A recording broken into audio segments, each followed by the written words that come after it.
मुझे माननीय सदस्य एक मिनट चले पूछने दीजिए। कौन से ट्रेडर ने कहा जरा बता देना। हाँ पूछने दीजिए कौन से ट्रेडर ने कहा? बोलने दीजिए। माननीय सदस्य आप प्रश्न संसद पूछे। में बात होती है। वहाँ सारे पॉलिटिकल लीडर को हिरासत में ले लिया गया। माननीय सदस्य आप प्रश्न यूरोप पूछे। से एमपी आने का इजाजत है। माननीय सदस्य हमारे देश की एमपी को जाने की इजाजत नहीं है। माननीय सदस्य राहुल जी को जाने की इजाजत नहीं है। हमारी देश की एमपी को जाने की इजाजत नहीं है। आप कहते हैं कि नॉर्मल सी आ गए। नॉर्मल इनफ्लो क्या है? राज्य मंत्री जी आप जवाब दे दो।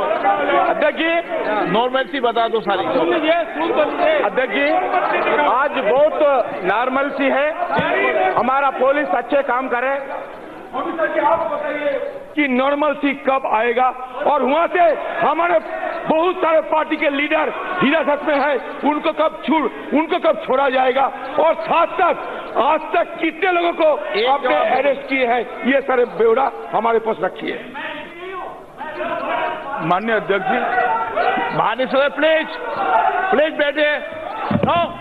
बैठे। माननीय अध्यक्ष जी, जहां तक जम्मू कश्मीर की जनता और विशेषकर घाटी की जनता है, पूरी तरह से स्थिति नॉर्मल है। कांग्रेस की स्थिति में नॉर्मल नहीं कर सकती, क्योंकि उन्होंने यहां भाषण किए थे कि 370 हटने के बाद रक्तपात हो जाएगा, खून की नदियां बह जाएगी, सालों सालों तक कर्फ्यू नहीं उठा पाएंगे। कुछ नहीं हुआ मान्यवर, एक भी गोली नहीं चली, एक भी जगह पे गोली से किसी भी व्यक्ति की मृत्यु नहीं हुई। मैं बताता हूं, किशन जी ने इतनी सारी चीजें बताई। परीक्षा के अंदर 99.5% उपस्थिति। अरे आप बैठिए, सुनिए, आप प्लीज जवाब देने दीजिए। अध्यक्ष जी ये ठीक नहीं है। माननीय सदस्य प्लीज। ये ठीक नहीं है अध्यक्ष जी। माननीय अध्यक्ष जी ये ठीक नहीं है। माननीय सदस्य आपको जवाब दे रहे ना। माननीय सदस्य प्लीज मिला तो आपने पूछ लिया ना।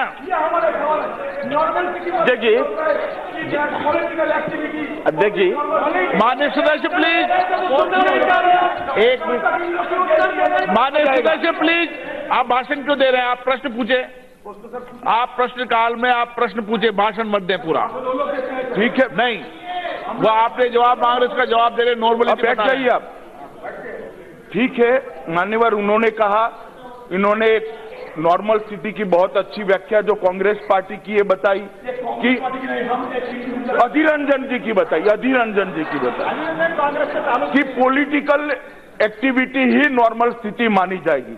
चलिए भैया, समाज में सारे लोगों की स्वास्थ्य की चिंता अच्छे से हो रही है, वो नॉर्मल परिस्थिति नहीं है। बच्चे एग्जाम दे रहे हैं, वो नॉर्मल परिस्थिति नहीं मानते हैं। आप कोर्ट के अंदर इनको बिठा दीजिए। अब ये पद्धति नहीं है सदन में बात करने की। माननीय सदस्य प्लीज।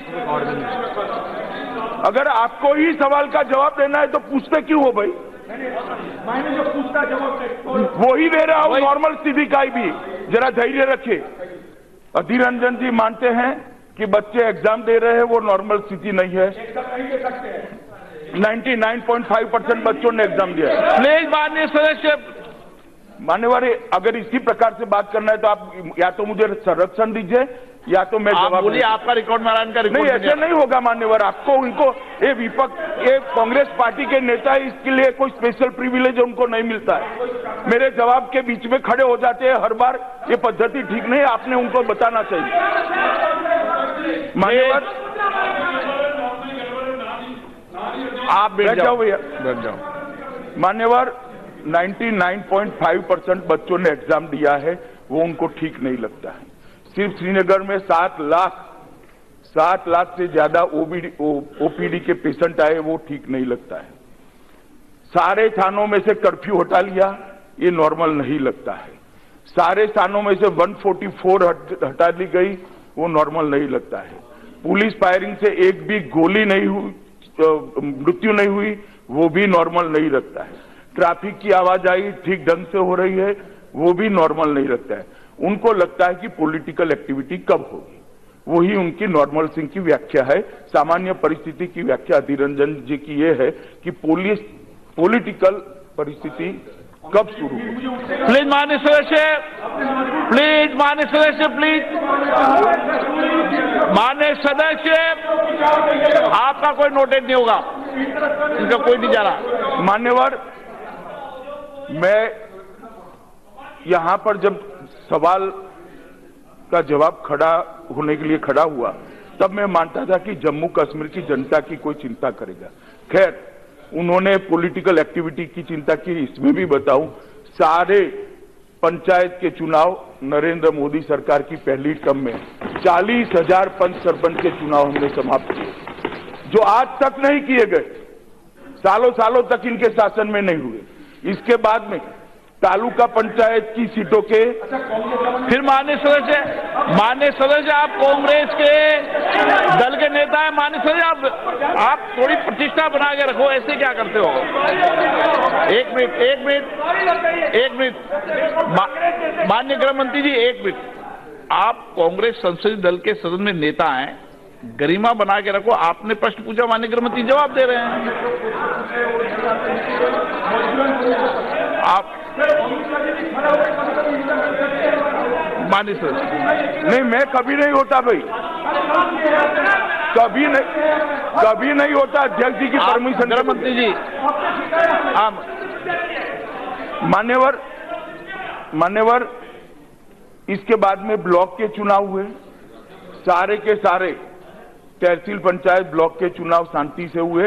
लगभग 95% से ज्यादा वोटिंग हुई है, कहीं पर भी हिंसा नहीं। ये पॉलिटिकल नहीं है क्या? ये भी पॉलिटिकल है। और जहां तक राजनीतिक नेताओं का जेल में रहने का सवाल है, प्रतिबंधित आदेशों के तहत, मैं इतना ही कहना चाहता हूं कि हमें किसी को भी एक दिन ज्यादा जेल में रखने की जरूरत नहीं है, ना इच्छा भी। जब वहां का प्रशासन निर्णय करेगा तब उनकी रिहाई हो जाएगी। और इसमें अरे सुनो, आप सुनो ना भाई, सुनो ना, आप सुनो। अब इतना जोर जोर से बोल रहे हैं, अभी ये सब 5 महीने 6 महीने से जेल में है। फारूक अब्दुल्ला के पिता शेख अब्दुल्ला को कांग्रेस पार्टी ने साहब 11 साल तक जेल में रखा था। 11 साल तक रखा था। श्रीमती इंदिरा गांधी प्रधानमंत्री थी, मगर हम उनके नक्शे कदम पर चलना नहीं चाहते। जैसे ही प्रशासन उचित मानेगा उसको छोड़ देगा, हमारी कोई इंटरफियरेंस नहीं होगी। और ये आपका कल्चर है कि प्रशासन को यहां से फोन कर इंटरफियरेंस करना, हम नहीं करते हैं। जब प्रशासन जब कहेगा, उनको उचित परिस्थिति लगी तब होगा। और मेरा सभी सदस्यों से इतना कहना है कि ये कुछ नेता जो जेल में हैं उनकी चिंता सबने करनी चाहिए, वो भी कर रहे हैं, मैं भी कर रहा हूं। मगर ज्यादा चिंता घाटी के जनता की कर अगर आप सवाल पूछते तो घाटी की जनता को लगता कि कांग्रेस पार्टी हमारी भी चिंता कर रही है, सिर्फ पॉलिटिकल एक्टिविटी की चिंता नहीं कर रही। Question number 305 Shri Eknath Shinde.